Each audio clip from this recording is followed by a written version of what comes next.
ಅಯೋಧ್ಯೆಯಲ್ಲಿ ಶ್ರೀರಾಮರಾಮನ ಪ್ರಾಣ ಪ್ರತಿಷ್ಠಾಪನೆಯಾದ ಬಳಿಕ ಕಾಶಿಯ ಸನಾತನಿ ಬ್ರಹ್ಮರಾಷ್ಟ್ರ ಸಂಸ್ಥೆ 45 ದಿನಗಳ ಕಾಲದಲ್ಲಿ ಹಮ್ಮಿಕೊಂಡಿರುವ ಭಾರತ ಮತ್ತು ಶ್ರೀಲಂಕಾ ದೇಶದ ಯಾತ್ರೆಯ ಮಾರ್ಗದಲ್ಲಿನ ವಿಶ್ವಪ್ರಸಿದ್ಧ ಬೇಲೂರು ಚೆನ್ನಕೇಶವ ಸ್ವಾಮಿ ದೇವಾಲಯಕ್ಕೆ ಆಗಮಿಸಿದ ಸಂದರ್ಭದಲ್ಲಿ ಇಲ್ಲಿನ ಮುಖಂಡರು ಸೇರಿದಂತೆ ಸಾರ್ವಜನಿಕರು ಆತ್ಮೀಯವಾಗಿ ಸ್ವಾಗತಿಸಿದರು.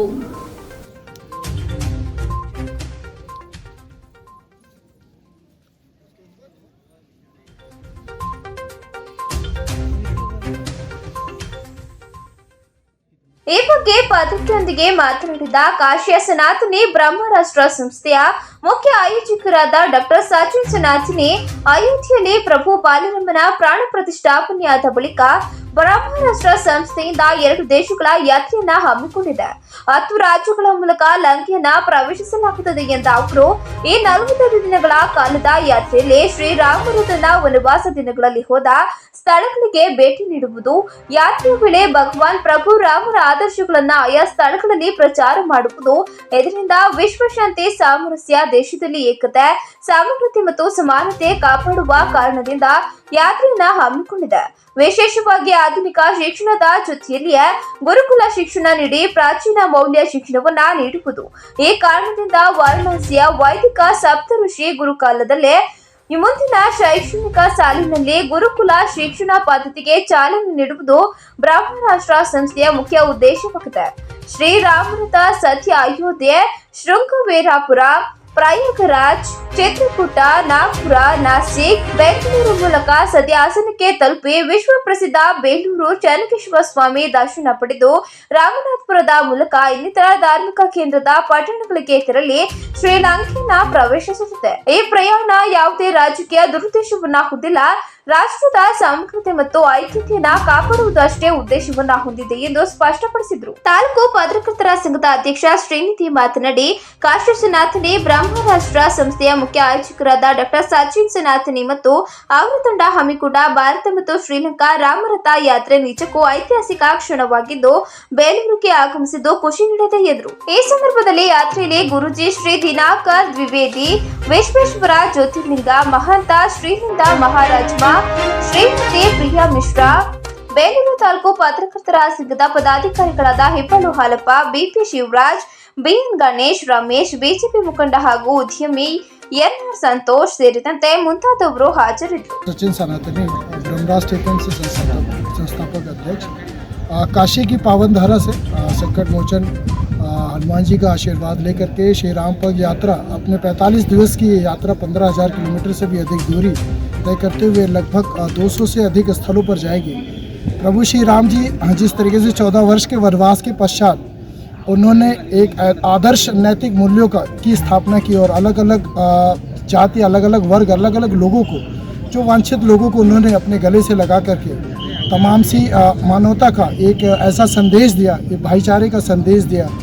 एक ऐसे प्रेम का संदेश दिया जिससे एकता, अखंडता और समानता के सूत्र में पूरे राष्ट्र को बांधा जा सके. उसी परिप्रेक्ष्य में उसी आदर्श नैतिक मूल्यों को लेकर के श्री राम पग यात्रा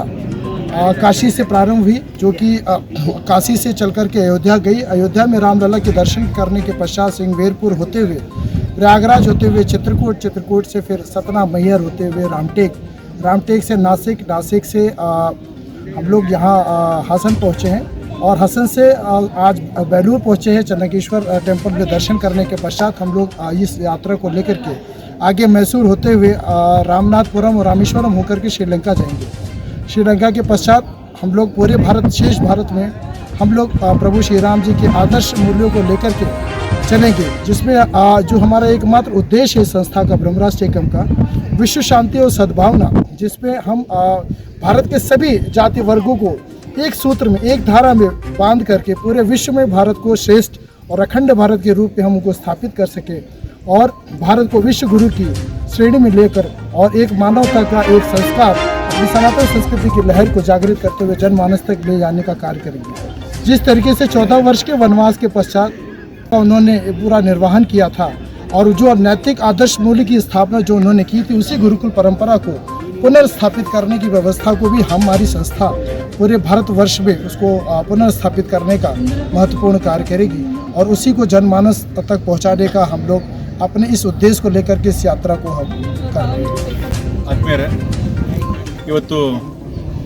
ಬೇಲೂರಿಗೆ ಅಯೋಧ್ಯೆಯಿಂದ ಶ್ರೀಲಂಕಾಗೆ ಹೊರಟಿರುವಂಥ ಬ್ರಹ್ಮರಾಷ್ಟ್ರ ಏಕಂ ಸಂಸ್ಥೆಯ ಏನು ಸ್ಥಾಪಕರಾದಂಥ ಶ್ರೀಯುತ ಸಚಿನ್ ಮಿಶ್ರಾರವರು, ಅದೇ ರೀತಿ ಶಕ್ತಿಪೀಠಗಳಲ್ಲಿ ಒಂದಾದಂಥ ಕಾಮಾಖ್ಯದ ಗುರೂಜಿಗಳಾದಂಥ ಶ್ರೀಯುತ ದಿವಾಕರ್ ಗುರೂಜಿಯವರು ಇವತ್ತು ಅವರ ನೇತೃತ್ವದಲ್ಲಿ ಅಯೋಧ್ಯೆ ಶ್ರೀರಾಮ ಮಂದಿರದಿಂದ ಶ್ರೀಲಂಕಾವರೆಗೆ,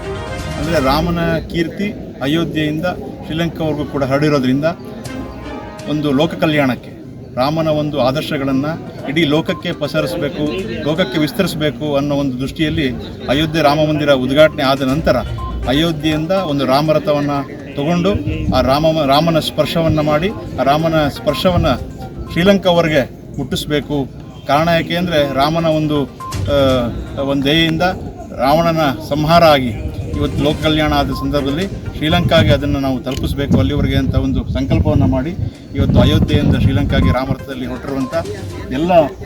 ಒಂದು ವಿದ್ವಾಂಸರು ಸಾಧುಗಳು ಇವತ್ತು ನಮ್ಮ ಬೇಲೂರಿಗೆ ಬಂದಿರುವಂಥದ್ದು ಇವತ್ತು ಒಂದು ಪವಿತ್ರವಾದ ದಿನ ಅಂತ ನಾನಂತೂ ಭಾವಿಸ್ತಾ ಇವತ್ತು ಅವರನ್ನು ನಾವು ಇಲ್ಲಿ